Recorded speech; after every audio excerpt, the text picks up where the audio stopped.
আসমান আল্লাহ বানাইছেন কুন ফায়াকুন বইলা, জমিন আল্লাহ বানাইছেন কুন ফায়াকুন বইলা, ফেরেশতা আল্লাহ বানাইছেন কুন ফায়াকুন বইলা।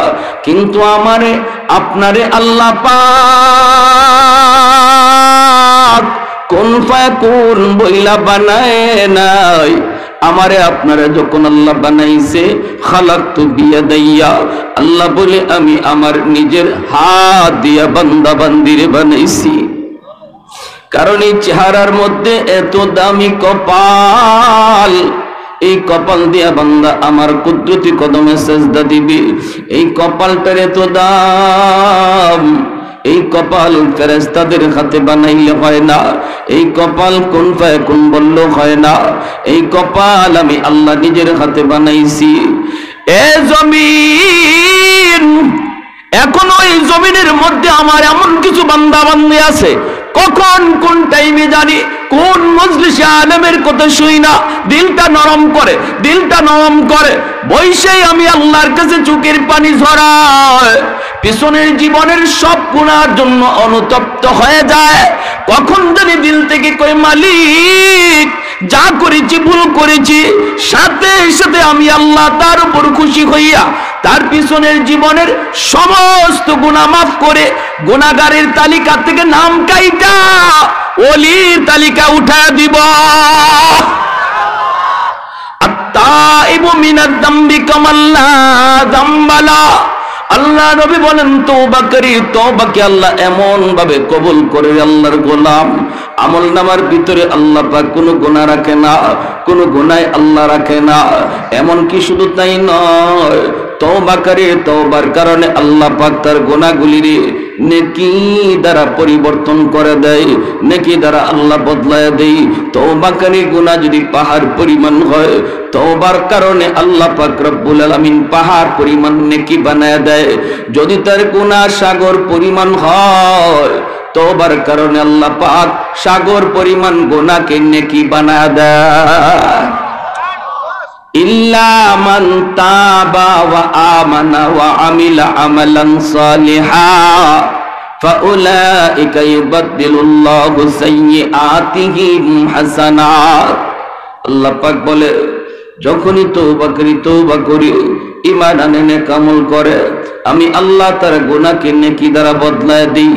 বলুন তো দেখি, আমরা যারা এখানে বসলাম, বসার আগে আমার নাম ছিল গুনাহগারের খাতায়, কিন্তু দিলে দিলে যদি তওবা করি, তওবা করতে এমপি সাহেবের হাত ধরা লাগে না, তওবা করতে চেয়ারম্যানের হাত ধরা লাগে না, তওবা করতে ইমাম সাহেবের হাত ধরতে হয় না, তওবা করতে জবান দিয়ে আওয়াজ করে গুনার কথা শোনাইতে হয় না। দিলে দিলে যদি একবার কও মালিক যা করেছি ভুল করেছি আর করব না, এতটুকু কথা যদি যুবক তুমি বলতে পারো দিলে দিলে রে, কারণ একটু তাকায় দেখো, ডান দিকে তোমার খেলার সাথী কবরে শুয়ে রয়েছে, বাম দিকে তাকাইলে দেখবা লেখাপড়ার সাথী কবরে চলে গেছে, সামনের দিকে তাকাইলে দেখবা কত মায়ার মানুষ কবরে শুয়ে রয়েছে। আজ রাত তোমার জীবনের শেষ রাত কিনা কেউ জানে না, এই মাহফিল তোমার আমার জীবনের শেষ মাহফিল কিনা কেউ জানে না। কত যুবক ঘুমায় আর ঘুম থেকে উঠে না, কত বাবা সন্তানের কাছ থেকে বিদায় নিয়ে যায় আর সন্তানের কাছে ফিরে না। এই কথাটা অন্তরের ভিতরে আইনা যদি দিলটারে নরম কইরা শুধু একবার তুমি বলতে পারো মালিক যা করেছি ভুল করেছি, আল্লাহ গুনাহ ছাড়বো আশা করছিলাম, কিন্তু মালিক চোখের সামনে দেখলাম বৃদ্ধ হওয়ার টাইম তো আমার বন্ধু পাইল না। একটা সময়ে গ্রামে গঞ্জে শহরে বন্দরে হাঁটলে আমরা মুরব্বী চোখে দেখতাম, সাদা দাড়ি সাদা চুল, কত মুরব্বী চোখে পড়তো। দিন যত যাচ্ছে মুরব্বী আর দেখা যায় না, কারণ হলো মানুষ মুরব্বী হওয়ার টাইম পায় না, যৌবনেই কবরের ডাক চলে আসে। ঠিক কিনা জোরে কর। এই চিন্তা করে যদি তুমি আর আমি আল্লাহর কাছে কান্না করি আর হৃদয় দিয়া দিল দিয়া বলি, রব্বুল আলামিন দিলের খবর জানে না জানে না, মুহূর্তের ভিতরে আল্লাহ পাক বসার আগে আমার নাম ছিল গুনাহগারের খাতায়, দিলে দিলে তওবার নিয়ত করা মাত্রই আল্লাহ উঠায় দিবে ওলির খাতায়। কেমনে ওলি হয়? কই গুনারে আল্লাহ নেকি বানায় দেয়। এত তাড়াতাড়ি ওলি হয়? কই গুনারে আল্লাহ কি বানায় দেয়? জোরে কোন কি বানায় দেয়? গুনারে আল্লাহ নেকি বানায় দেয়, নেকি। এজন্য এই যুবক একটু হতাশ হওয়ার কিছুই নেই, হতাশ হওয়ার কিছুই নেই। সিদ্দিক আকবর রাদিয়াল্লাহু তাআলা আনহু এই আয়াতের উপরে দলিল পেশ করে হযরত ওমর ফারুক রাদিয়াল্লাহু তাআলা আনহুকে বলেছিলেন, ভাই ওমর, তোমার জীবনের নেকি মনে হয় আমি আবু বকরের চেয়ে অনেক বেশি। হযরত ওমর ফারুক রাদিয়াল্লাহু তাআলা আনহু বলেন, দলিল কি? দলিল, আপনি হলেন উম্মতের ভিতরে শ্রেষ্ঠ, আমার জীবনের নেকি আপনার চেয়ে বেশি হয় কেমনে? সিদ্দিক আকবর বলেন, আল্লাহর কোরআনের আয়াত। কোন আয়াত? কয় ইল্লা মান তাবা ওয়া আমানা ওয়া আমিলা আমালান সালিহা ফাউলাইকা ইউবাদদিলুল্লাহু সাইয়্যাতিহিম হাসানাত। আল্লাহ পাক রব্বুল আলামিন তওবার খাতিরে আল্লাহ পিছনের গুনাহকে আল্লাহ নেকি দিয়া বদলায় দেয়। এরে ওমর, এই যদি আল্লাহর কথা হয় তাহলে তো তুমি ওমরের পিছনের গুনাহ আমি আবু বকরের চেয়ে অনেক বেশি। ইসলাম গ্রহণ করার আগে তোমার দ্বারা গুনাহ বেশি হয়েছে, কিন্তু ইসলাম গ্রহণ করার পর তওবার খাতিরে আল্লাহ পাক ওই পিছনের গুনাহগুলির যদি নেকি বানায় দেয় তাহলে তো নেকিও বেশি হয়ে গেল। এই হিসাবে আমি বলতেছি তোমার জীবনের নেকি আমি আবু বকরের চেয়ে অনেক বেশি। এই কথা বলতে হযরত ওমর বলতেছেন, ভাই আবু বকর, যদি বিষয়টা এমন হয় তাহলে চলো আমরা জীবনের নেকি বদলা বদলি করে ফেলি। আমি ওমর তোমাকে আমার জীবনের সব নেকি দিয়ে দিব গো, বিনিময়ে তুমি আমাকে শুধু তোমার জীবনের এক রাতের নেকি দিবা। সিদ্দিক আকবর বলে, কোন রাতের কথা বলছো? হযরত ওমর বলে, সেই রাত হলো আমার মায়ার নবীর সাথে হিজরতের রাত, যেই রাতের জন্য তুমি 40টা রাত ঘুমাও নাই রে আবু বকর। দরজার কিনারায় কান লাগায় আমার নবীর ডাকের অপেক্ষায় ছিলা, কখন আমার নবী এসে ডাক দেন। 40টা রাত সারা রাত দরজার পাশে দাঁড়ায় আমার নবীর ডাকের অপেক্ষায় ছিলা। অবশেষে সেই রাত তোমার কাছে আসলো, আমার মায়ার নবীকে নিয়ে তুমি রওনা দিয়েছো সেই গারে সুর, এত বড় উঁচু পাহাড়ের উপরে সেই গর্ত, সেই গুহা। এই গুহায় ওঠার সময় আমার নবীরে তুমি নিজের কান্দে লইছো। এত উঁচু পাহাড় বায়া বায়া ওটা কত কষ্ট, একজন ওটাই কত কষ্ট, সেখানে তুমি আমার নবীকে পাহাড় বায়া উঠতে কষ্ট দাও নাই, বরং নিজের পিঠের মধ্যে আমার রাসূলকে তুইলা তুমি নিজে পাহাড় বায়া বায়া উপরে উঠছ। গুহার কিনারায় যায় নবীরে ঢুকতে দাও নাই। তুমি বলেছো মায়ার নবী গো, আপনি গুহার মুখে দাঁড়ান, আমি ভিতরটা দেখে আসি নিরাপদ কিনা।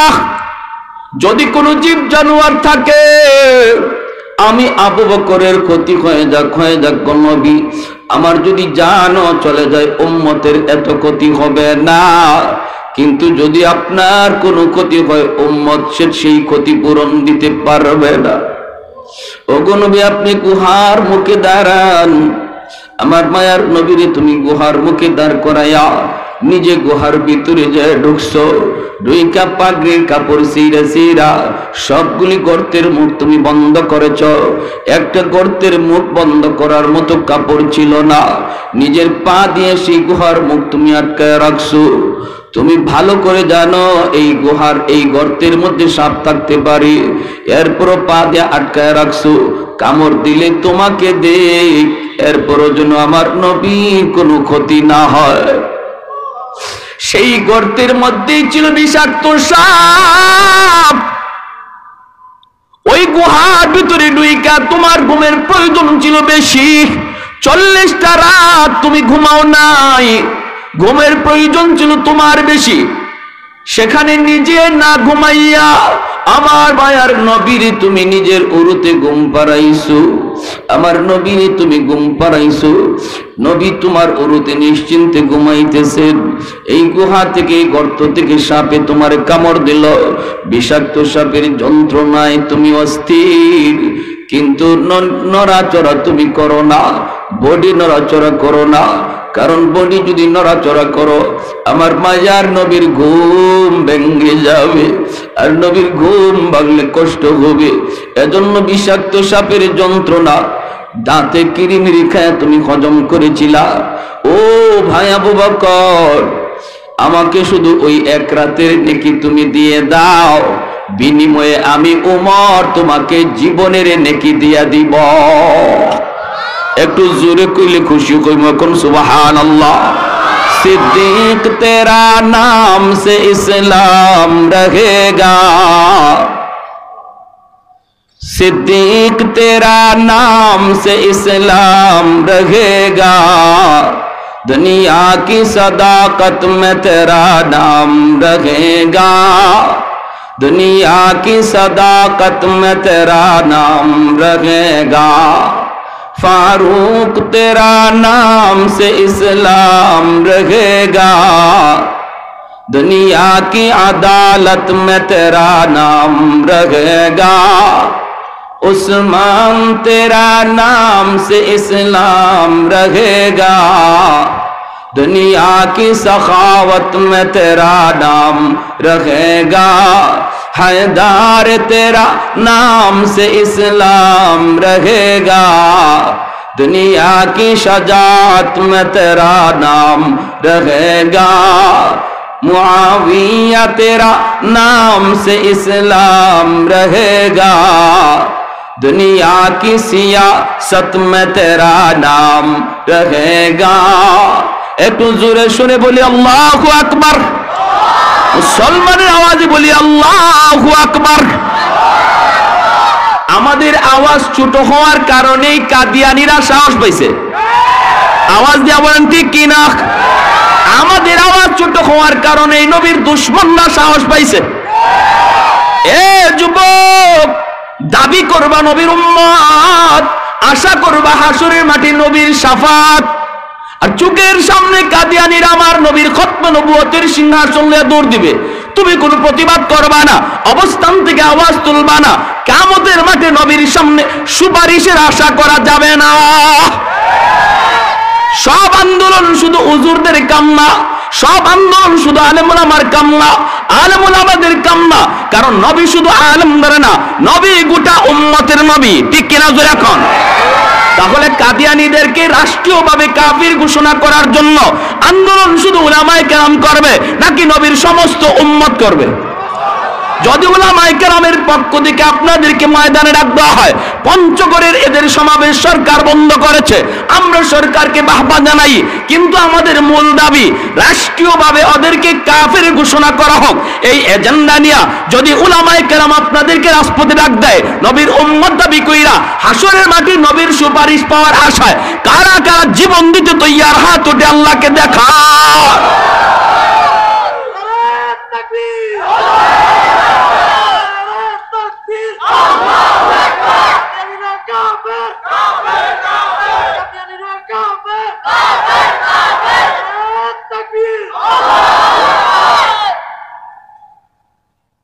সংসদে আইন চাননি আপনারা? হ্যাঁ, সংসদে আইন চাই।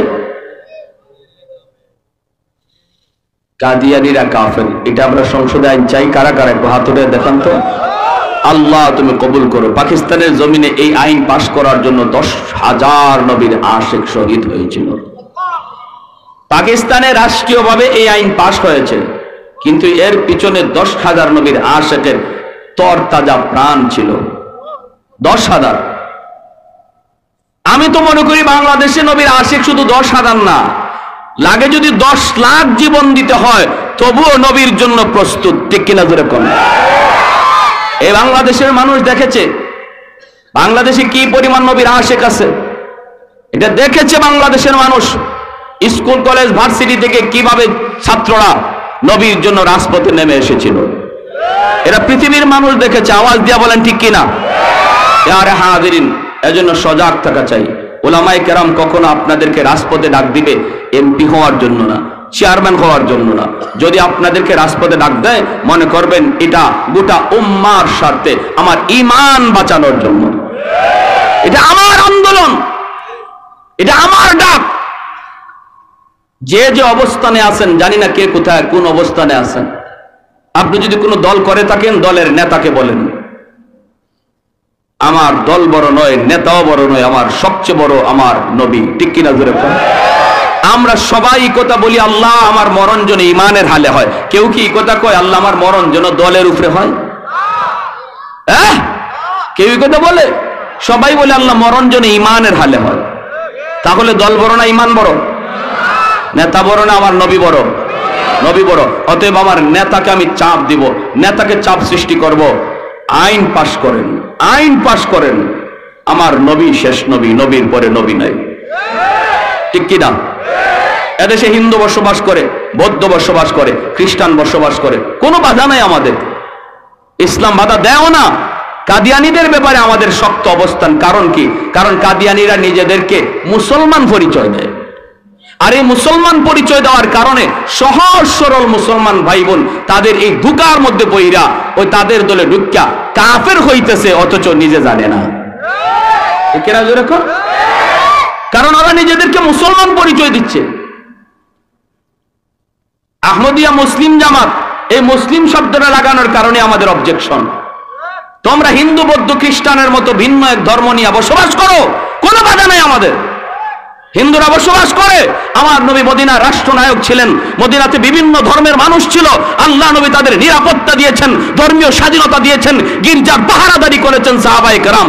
ইসলাম আমাদেরকে এই মানবতা শিখায়। কিন্তু তুমি আমার পরিচয় দিয়ে আমার আরেক ভাইরে ধোঁকায় ফেলাইবা, এটা আমরা বরদাস্ত করব না। ঠিক কিনা ভাই? জোরে বলেন।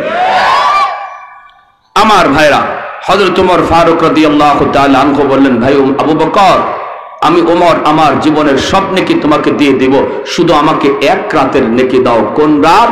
কয় হিজরতের রাত, যেই রাতে আমার নবীর সঙ্গে তুমি ছিলা। সিদ্দিক আকবর তখন বলেন, ভাই ওমর, এই রাতে আমার কি পরিমাণ নেকি হয়েছে এটা আমি আবু বকর নিজেও জানি না। বদলা বদলি করবো তো আগে নিজে বুঝতে হবে কি পরিমাণ নেকি হয়েছে। চলো আল্লাহর নবীর কাছ থেকে একটু জেনে আসি। দুজন আল্লাহর নবীর কাছে চলে আসলেন। আয়েশা আল্লাহর নবীর কাছে বলতেছেন, নবী গো, ওগো নবীজি, আমরা দুইজন জীবনের নেকি বদলা বদলি করতে চাই। আল্লাহর নবী বলেন, কিসের বদলা বদলি?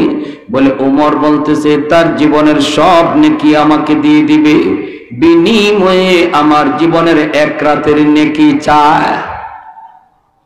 আল্লাহ নবী বলে, আবু বকর, সেটা কোন রাতের কথা বলছো? সিদ্দিক আকবর বলে, নবী গো, সেই রাত হলো আপনার সাথে হিজরতের রাত। এই কথা শুনতেই মায়ার নবী, দয়ার নবী বলেন, আবু বকর, জীবনের নেকি বদলা বদলি করবা কি করবা না আমি নবী তা জানি না রে। আমি কোনো সিদ্ধান্ত দিব না, কারণ দুজন আমার নবীর বড় মায়ার। নবী কোন কথা বলবেন, কে খুশি হবে আর কে নারাজ হবে, এজন্য নবী কয় আমি কোনো মত দিব না, সেটা তোমাদের সিদ্ধান্ত।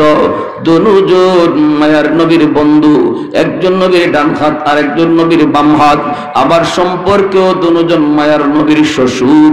এজন্য নবী কয় আমি কি বলবো না বলবো, আমি কিছু বলবো না, তোমরা নিজেরা জানো পথ বদলা বদলি করবা কি করবা না, করবা কি করবা না। আজও আমার মায়া নবী তার দুই বন্ধুরে নিয়া মদিনার রওজায় আথারে দুই বন্ধুকে নিয়েই নবী শুয়ে আছেন।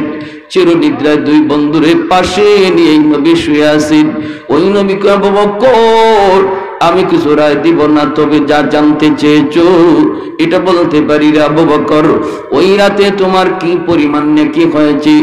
যদি তোমার ওই রাতের নেকি এক পাল্লায় রাখা হয় আর গোটা উম্মতের নেকি এক পাল্লায় রাখা হয়, তবু তোমার পাল্লা ভারী হবে। মুসলমানের আওয়াজে বলে সুবহানাল্লাহ। এজন্য বলি যুবক, আল্লাহ পাক রব্বুল আলামিন কয় আমার কোন বান্দা কখন কোন জায়গায় বইসা জানি দিলে দিলে তওবা করে, তওবা করার সাথে সাথে আল্লাহ পাক কয় আমি তার পিছনের জীবনের সব গুনাহ শুধু মাফ করি তা না, তার গুনাহগুলির নেকি দ্বারা বদলায় দেই, নেকি দ্বারা বদলায় দেই।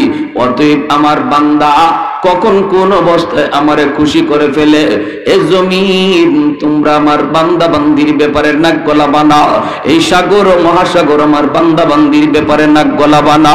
এটা আমার বিষয় আর আমার বান্দা বান্দির বিষয়। চারটা শ্রেণী এখনো জমিনের মধ্যে আছে। লাউলা মাশাইখ রুক্কা ওয়াশ শাবাবু খুশা ওয়াল আতফালু রুদ্দা ওয়াল আনআমু রুদ্দা লাজালতুস সামাআ হাদিদা ওয়াল আরদা খাফসাফা ওয়াত তুরাবা রামাদা ওয়ামা আনজালতু মিনাস সামাই কাতরা ওয়ামা আমবাতু মিনাল আরদি নাবাতা বাল আনজালতু আলাইকুমুল আযাবা সাব্বা। আল্লাহ পাক বলেন এখনো জমিনের মধ্যে আমার কিছু বান্দা বান্দি আছে, বৃদ্ধ হয়ে গেছে, চুল দাড়ি সাদা হয়ে গেছে, কোমরে তার ব্যথা, হাঁটুতে তার ব্যথা, জয়েন্টে জয়েন্টে তার ব্যথা, ঘর থেকে বের হতে তার কষ্ট হয়, এরপরও কষ্ট করে আমি আল্লাহর ঘর মসজিদে হাজির হয়, সেজদা দিতে কষ্ট হয়, এরপরও কষ্ট করে আমি আল্লাহকে সেজদা দেয়। আমার ওই বৃদ্ধ বান্দা বান্দির সেজদার দিকে তাকাইলে এই জমিনের প্রতি আমি আল্লাহর মায়া লেগে যায়। আল্লাহ বলে 2 নম্বর হলো ওয়াশাবাবু খুশা। এখনো জমিনের মধ্যে এমন কিছু যুবক রয়েছে যেই যুবক যৌবনের পাগলামি করে না রে। যৌবনে তার মসজিদে পাওয়া যায়, যৌবনে তার রোজা রাখতে দেখা যায়, যৌবনে তার মাথায় টুপি পাওয়া যায়, যৌবনে তার মুখে দাড়ি দেখা যায়, যৌবনে বাপ মার সেবা করতে দেখা যায়, যৌবনে মুরব্বীদেরকে শ্রদ্ধা করতে পাওয়া যায়, যৌবনে সে বন্ধুদের সাথে গুনার কাজে যায় না। সুযোগ ছিল তার গুনাহ করার, এরপরও আমি আল্লাহর ভয় করে না। ক্ষমতাও ছিল তার অন্যায় করার, এরপরও আমার ভয় করে না। ওই যুবকের কলিজার দিকে যখন আমি আল্লাহ কুদরতি নজরে চাই, তখন এই গুনাহগার জমিনের প্রতি আমার মায়া লেগে যায়। এই যুবকগুলির যৌবনে আল্লাহর ওলির খাতায় নাম লিখা। যুবক যৌবনে আল্লাহর ওলির খাতায় নাম লিখায়। নবী বলেন লা ওয়ারাআকাল কাফি, লা ওয়ারাআকাল কাফি। যে মানুষটার সুযোগ ছিল গুনাহ করার, সুযোগ ছিল তার অন্যায় করার, এরপর আল্লাহর ভয় করে না, আল্লাহর নবী বলেন সেই হলো তোমাদের ভিতরে সবচেয়ে বড় পরহেজগার। বৃদ্ধ মানুষ বয়স হওয়ার কারণে অনেক গুনাহ এমনি করতে পারে না, গায়ে তার শক্তি নেই, কিন্তু যুবকের পুরাপুরি শক্তি আছে, এরপরও সে আল্লাহর ভয় করে না। আল্লাহর নবী বলেন এই মানুষটা যে সুযোগ আছে, শক্তি আছে, এরপরও আল্লাহর ভয় করে না, সেই হলো তোমাদের ভিতরে আল্লাহর ওলি। এই জমিনে যত আল্লাহর ওলি অতিবাহিত হয়েছেন, প্রত্যেকেই ওলির খাতায় নাম লেখাইছেন যৌবনকালে। যত আল্লাহর ওলি অতিবাহিত হয়েছেন, প্রত্যেকেই ওলির খাতায় নাম লেখাইছেন কোন বয়সে? যৌবনকালে। এজন্য আল্লাহ পাক কয় ওই যুবকের দিকে যখন আমি তাকাই, তখন এই জমিনের প্রতি আমার বড় মায়া লেগে যায়। 3 নম্বরে আল্লাহ পাক বলেন ওয়াল আতফালু রুদ্দা। ঘরে ঘরে কিছু শিশু বাচ্চা আছে, এরা বড় মাসুম, এরা নিষ্পাপ, এদের কোনো গুনাহ নাই। গুনাহ করছে তার মা, গুনাহ করছে তার বাবা। এই বাপ মার গুনার কারণে জমিনে গজব আসতে চায়, কিন্তু এই গজবের ভিতরে বাচ্চাটাও পইরা যায়, এই গজবের ভিতরে শিশু বাচ্চাটাও পইরা যায়, অথচ এই শিশু বাচ্চাটার কোনো গুনাহ নাই, কোনো অন্যায় নাই। আমি আল্লাহ তার উপরে শরীয়তের বিধিবিধান এখনো চালু করি নাই।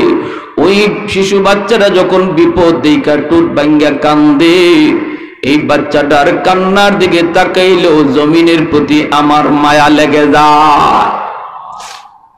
এজন্য শিশু বাচ্চাদেরকে মারধর করবেন না রে বাবা, শিশু বাচ্চাদেরকে বকাবকি করবা না। ঘরের অবুঝ শিশু বাচ্চাটার খাতিরে আল্লাহ তোমারে খাওয়াইতেছে, আমারে খাওয়াইতেছে, আল্লাহর গজব থেকে আমি আর তুমি বাইচা আছি।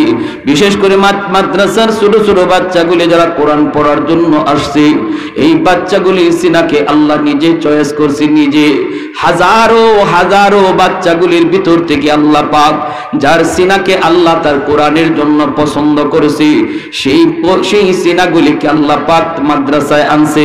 এটা আল্লাহর নির্বাচন, আল্লাহর নির্বাচন। আল্লাহ ওই সিনার ভিতরে তার কোরআনকে আমানত রাখবে।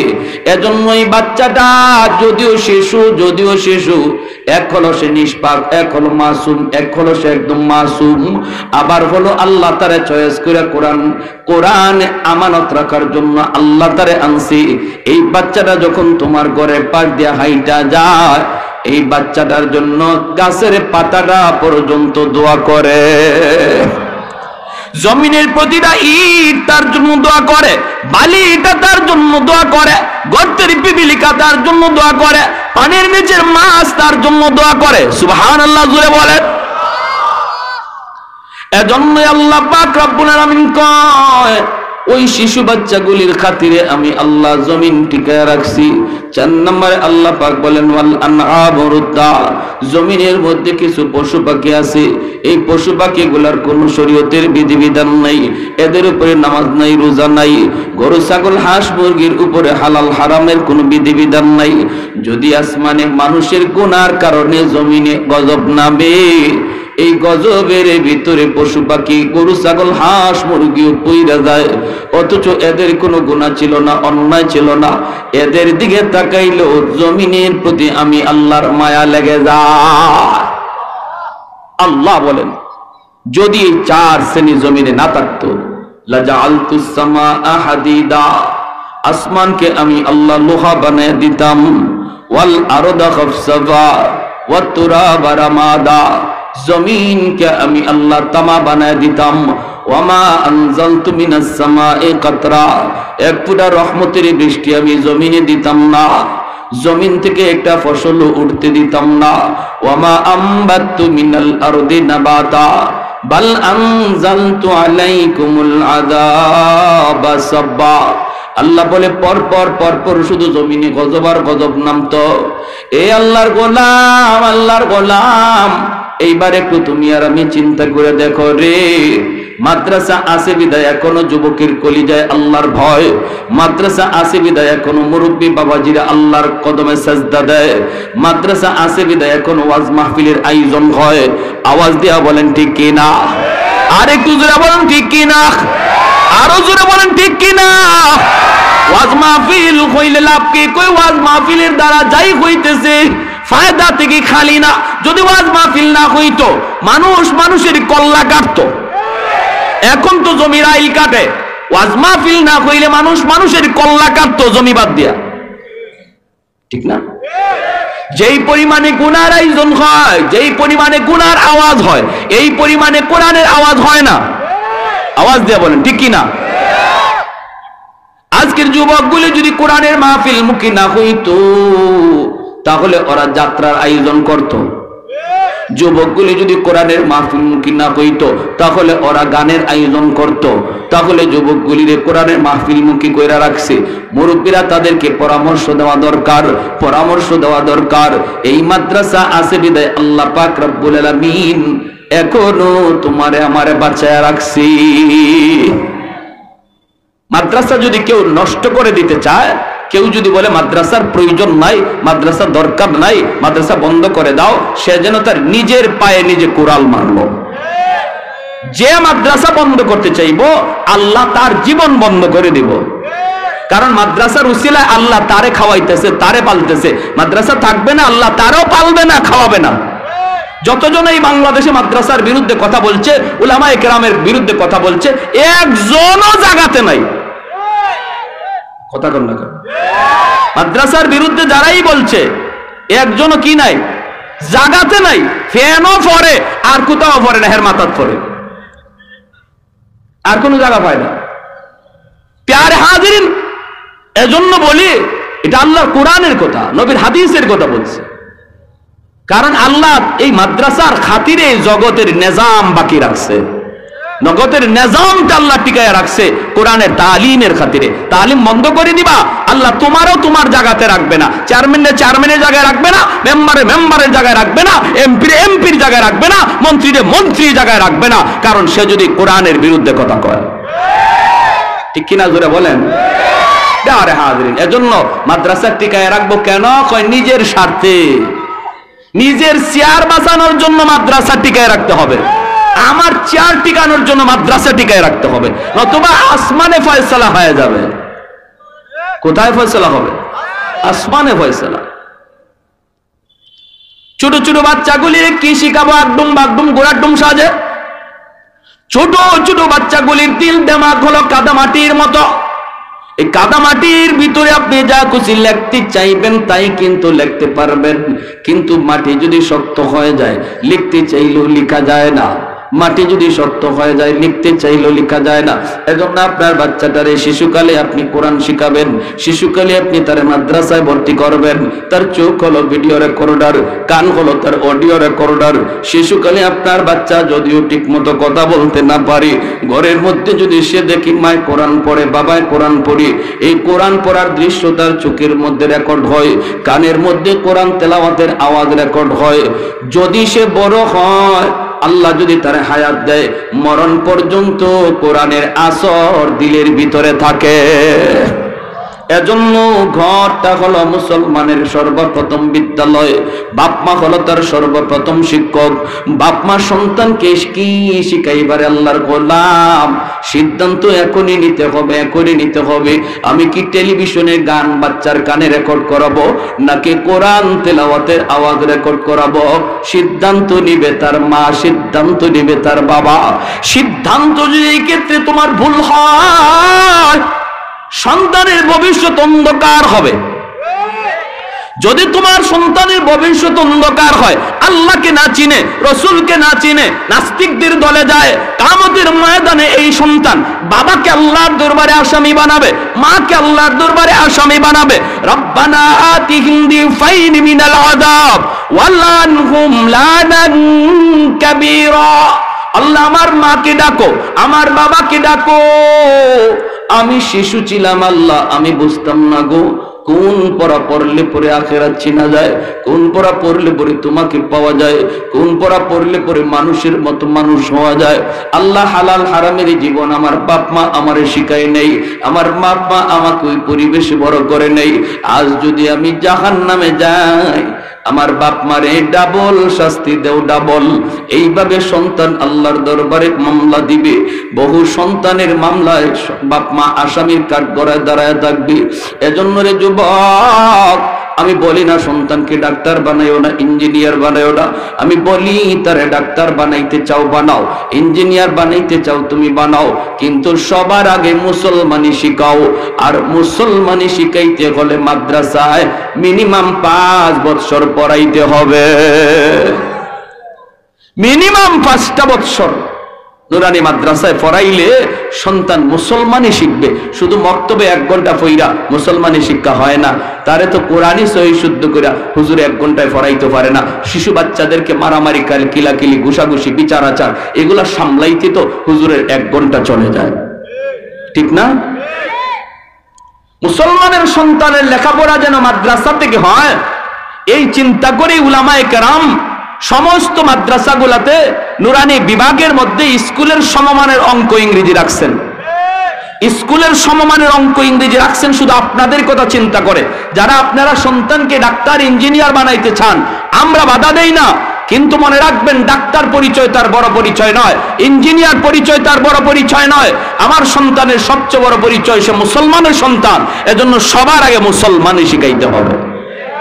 5 বছর নুরানি মাদ্রাসায় পড়া, স্কুলে সমমানের অঙ্ক ইংরেজি শিখুক, এরপরে তারে আপনি হাই স্কুলে দিতে চান, কোনো বাধা নাই, অনায়াসে হাই স্কুলে ভর্তি হইতে পারবে। অঙ্ক ইংরেজিতে কোনো অসুবিধা হবে না, কারণ মাদ্রাসায় ওই সমমানের অঙ্ক ইংরেজি রাখা হয়েছে, ঠিক না? এ যুবক, এজন্য দিলটা নরম করে কথাগুলি শোনো। আজ নয় কাল আমি বাবা হব, অথবা আমি বাবা হয়েছি, আল্লাহর আদালতে সন্তানের মামলা থেকে যদি বাবা বাঁচতে চাও, তাহলে সন্তানকে শিশুকালে দিন শিখাও, শিশুকালে তারে আল্লাহর পরিচয় শিখাও, শিশুকালে তারে আখিরাত শোনাও। এই সন্তান যদি 5 বছর মাদ্রাসায় পড়া হাই স্কুলে যায়, বেনামাজি হবে না। ইউনিভার্সিটিতে গেলেও সে বেনামাজি হবে না। নাস্তিকদের ভিড়ে যাইয়েও সে কোনোদিন নাস্তিক হবে না রে। নাস্তিকদের ভিড়ে যাইয়েও সে আল্লাহু আকবারের স্লোগান তুলবে। কারণ শিশুকালেই তার বাবা কলিজার ভিতরে কোরআন ঢুকায় দিছে। আল্লাহু আকবার। শিশুকালেই তার মা 5 বছর মাদ্রাসায় পড়াইয়া কোরআন ঢুকায় দিছে, নবীর মহব্বত ঢুকায় দিছে, ইসলামী জিন্দেগির মহব্বত কলিজায় ঢুকায় দিছে। ঢাকা ইউনিভার্সিটির বাংলা বিভাগেও যদি লেখাপড়া করে, তবুও তোমার সন্তান নাস্তিক হবে না। নাস্তিকদের ভিড়েও সে কোরআনের সৈনিক হবে। ভারতের মুস্কান কলেজে পড়ছে আমার বোন, অনার্সে পড়ুয়া কলেজে পড়ুয়া আমার বোন। বলো তো এতগুলি হাইওয়ানের সামনে সে কেমন করে সাহস নিয়ে আল্লাহু আকবারের ধ্বনি তুলল? জেনারেল শিক্ষায় শিক্ষিত, ভার্সিটি অনার্সে পড়ে, অনার্সে পড়া যদি সে তার কলিজায় এত বড় ঈমান, এত মজবুত ঈমান রাখতে পারলো, তোমার সন্তানও পারবে যদি তার শিশুকালে তার কলিজায় এরকম কোরআন ঢুকায় দাও। ধন্য ওই বাবা ওই মা, ধন্য ওই বাবা ওই মা। ডাক্তার হলো আদর্শ ডাক্তার হবে, ডাকাত হবে না। ইঞ্জিনিয়ার হলো আদর্শ মানুষ হবে, অমানুষ হবে না। আল্লাহ বলেন শুধু জমিন নয়, সাগর মহাসাগর গুলি আবদার করে, কক্সবাজার সমুদ্র সৈকত আল্লাহর কুদরত দেখার জন্য কতজন যায়, কিন্তু কত নাফরমান ওই সাগরের পারে যায় নাফরমানি করে। আওয়াজ দেয়া বলো ঠিক কি না? সাগর মহাসাগর প্রতিনিয়ত কয় মালিক আমি সাগরের পানি আর কত নাফরমানি দেখব গো, আর কত আমি জালেমের জুলুম দেখব। ও মালিক, গুনাহগার গুলি গুনাহ করে জমিনকে একদম নাপাক বানায় ফেলাইছি, আমাকে তুমি অনুমতি দাও আমি সাগর এই নাপাক জমিনকে পাক বানায় দেই, পানি দিয়ে একদম পাক বানায় দেই। এইভাবে ফেরেশতারা পর্যন্ত আল্লাহর কাছে প্রতিদিন আবদার করে, মালিক আর কত দেখবো, আর কত দেখবো। আল্লাহ পাক রব্বুল আলামিন কয়, জমিন থাম থাম, তোমরা যারা জমিন ধ্বংস করে দিতে চাও, আমি আল্লাহ দেখি এই জমিনে কেমন অন্যায় হয়, কেমন অত্যাচার হয়, কেমন জুলুম হয়। এরপরও আমি কেন ধরি না জানুনি? কারণ এই মানুষকে আমি আল্লাহ বড় আদর করে বানাইছি।